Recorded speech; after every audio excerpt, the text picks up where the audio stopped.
এই মুহূর্তে রয়েছি পুরুলিয়ার বান্দোয়ান বিধানসভা এলাকায়। এই বান্দোয়ান বিধানসভা এলাকায় যিনি বিজেপির প্রার্থী রয়েছেন তিনি পাড়ায় পাড়ায় গ্রামে গ্রামে গিয়ে প্রচার এবং জনসংযোগ সারছেন। সরাসরি তার সাথেই বিস্তারিত জানার চেষ্টা করবেন। দাদা কী বলবেন? দেখুন, মনোনয়ন জমা দিয়েছেন, ভোটার শুরু করছেন, তারা কেমন পাচ্ছে? প্রচুর সাড়া পাচ্ছি। দেখুন, আজকে আমরা শিক্ষা গ্রামে এসেছি। এখানে আপনারা সবাই দেখতে পাচ্ছেন যেখানে জনগণ, এখানে আমাদের কার্যকর্তারা যারা খুব আনন্দের সহিত বাংলায় যে পরিবর্তন আসছে তার জন্য তৈরি আছেন। সমস্ত জনগণ আগামী বিধানসভা নির্বাচনে আগামী 23 তারিখ পদ্মফুলে ভোট দেবেন এবং ভারতীয় জনতা পার্টি বান্দোয়ান বিধানসভায় জয়লাভ করবে।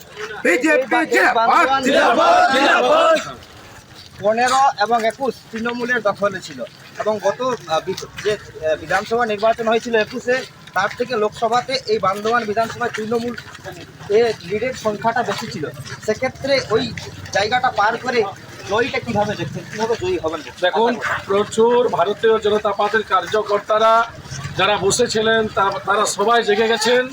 তৎসহ বিভিন্ন রাজনৈতিক দল থেকে সিপিএম, কংগ্রেস এবং তৃণমূল থেকে, সর্বোপরি তৃণমূল থেকে প্রচুর সংখ্যক কার্যকর্তা কিংবা জনগণ তারা আমাদের ভারতীয় জনতা পার্টিকে ভোট দেওয়ার জন্য তৈরি আছেন। তারা পরিবর্তন চান। সাধারণ গরিব মানুষ, যারা গরিব তৃণমূল, যারা বড় লোক হয়ে গেছেন, ঘরবাড়ি তৈরি করেছেন, গাড়ি বাড়ি করেছেন, তারা না, সাধারণ মানুষ, সাধারণ তৃণমূল কর্মী, তারা সবাই ভাবে ভারতীয় জনতা পার্টিকে ভোট দেবেন এবং এই বান্দোয়ান বিধানসভায় বিজেপি জয়লাভ করবে। মানুষের দুয়ারে কোন কোন বিষয়গুলো নিয়ে যাচ্ছেন? দেখুন, পানীয় জলের অবস্থা খারাপ, রাস্তাঘাট খারাপ, এই তো দেখতেই পাচ্ছেন রাস্তাঘাট প্রচণ্ড খারাপ আছে।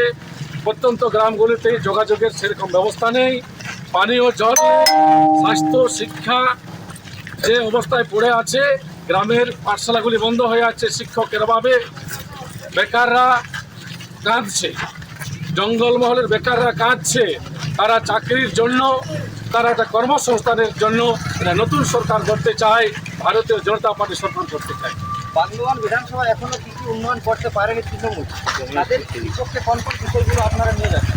শুনুন, কোনো কিছুর উন্নয়ন হয়নি, উন্নয়ন একেবারে জিরো, উন্নয়ন জিরো। তাই আমি বলবো এখানে উন্নয়নের কোনো প্রশ্ন নেই, শুধু ভাওতাবাজি হয়েছে। বড় বড় লোকেরা, বড় বড় ঠিকাদারেরা বড় লোক হয়েছে, তাদের অর্থ সম্পত্তি বেড়ে গেছে এবং যারা শীর্ষস্থানে আছেন নেতৃত্বে, তাদের ধনসম্পদ প্রচুর বৃদ্ধি পেয়েছে। বেশ কিছুদিন আগে দেখা গেল তৃণমূলের বর্ষিয়ান নেতা তথা জেলা পরিষদ সদস্য এক সময় তিনি এসএসএলের দায়িত্বেও ছিলেন, তিনি বিজেপিতে যোগদান করেছেন এবং তারপর একাধিক তৃণমূল নেতৃত্ব কিন্তু তৃণমূল ছেড়ে বিজেপিতে যোগদান করেছে। কী বলুন? ওনাকে তৃণমূল তরফ থেকে প্রচণ্ড অপমান করা হয়েছে। উনি যে মাপের মানুষ, উনি সমাজসেবী, বিশিষ্ট সমাজসেবী মানুষ, ওনাকে অসম্মান করা হয়েছে। সেই অসম্মান যাতে আমাদের ভারতীয় জনতা পার্টির কাছ থেকে আমরা যাতে সম্মান দিতে পারি আমরা চেষ্টা করব। কারণ উনি যে মাপের মানুষ, তৃণমূল সেই সম্মান ওনাকে দেয়নি। যেমনিভাবে দ্রৌপদী মুর্মুকে অপমান করা হয়েছে, আদিবাসীদের যারা বিশিষ্ট ব্যক্তি আছেন, সমাজসেবী আছেন, এমনিভাবে প্রত্যেককে অপমান করা হয়। তার জন্য এরা তৃণমূল ছাড়ছে। আপনারা ক্ষমতায় আগামী দিনে কী কী কাজ করবেন? দেখুন, সর্বপ্রথম স্বাস্থ্য এবং শিক্ষার উপর আমরা নজর দেব।